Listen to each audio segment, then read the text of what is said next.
Did you see similarities from the Leeds game here just a couple of weeks ago?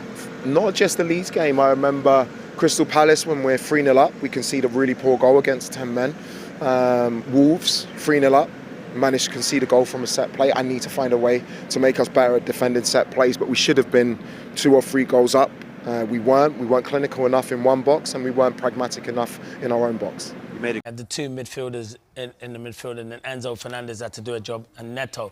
And I just think he got a kick 5 or 10 minutes earlier, which he was hobbling. But he was all right, and he wanted to stay on the pitch. And I was surprised. I feel like I've seen it before with Chelsea, when they go down at Old Trafford earlier in the season, go down to 10 men, take Cole Palmer off, then took Neto off. I was surprised that Neto came off, because you still need to get up the pitch, and Neto would take you up the pitch. And then towards the end, he made 2 changes as well and brought on 2 defenders. I always see that, and I think, unless there's injuries, why are you making changes to the defensive line? Because he just said there, they have to be better defending set pieces, and they weren't good enough from set pieces. And in the end, Chelsea were probably lucky to come away with a point, because Burnley had a great chance at the end to win it. But they'll be disappointed, Chelsea, because they dominated possession. And when you're on top, you've got to be ruthless, and they wasn't ruthless enough. Mamadou was everything that I expect. I know Mamadou so well. I think the acclimatization, adaptation process for him hopefully will be faster, because he understands the way I want to play, and he already showed that. Chelsea's 1-1 draw with Burnley will be remembered less for the scoreline and more for the controversy that followed a decisive moment involving Cole Palmer. In a match where margins were already tight and tensions steadily rising, the incident inside the box felt like a turning point.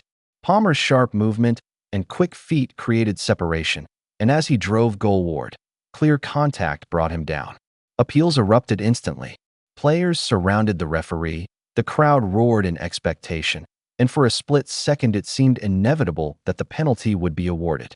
But the whistle never came. What followed only deepened the frustration. VAR reviewed the challenge.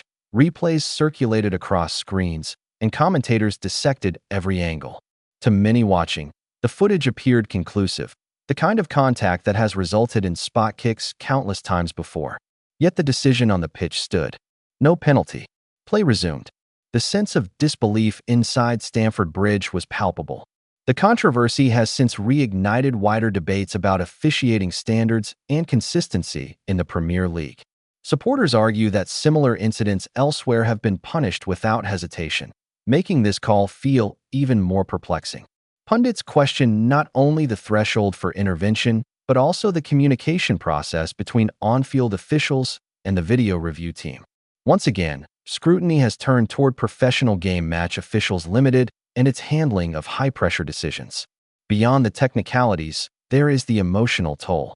Chelsea had been pushing for control, seeking momentum, and a penalty at that stage could have shifted the match entirely.